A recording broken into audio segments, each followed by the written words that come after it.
Meet the Zanzibar Croton, bold, colorful, unapologetically dramatic. Look at these leaves, long, narrow, and striped with green, red, orange, yellow, and deep purple, all in one plant. No two leaves look exactly the same. That's the magic of Zanzibar. It's like nature took a painting brush and didn't hold back.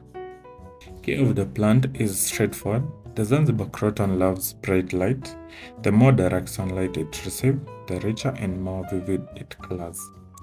Water it regularly but don't overdo. Let the top layer of the soil dry slightly between watering. Good drainage is the key. And every few weeks, a little fertilizer goes a long way to keep the forage looking its best. Native to the tropical region of Southeast Asia and the Pacific, the Zanzibar Croton has traversed the world, and it's not hard to see why. As a shrub, it grows fully and bushy, dense enough to create a real visual impact in any space. In the ground, it grows tall and wide, making it perfect for garden borders, edges, and future planting. In a pot like you see here, it becomes a statement piece. On a patio and an entrance beside a pool, it earns its space everywhere.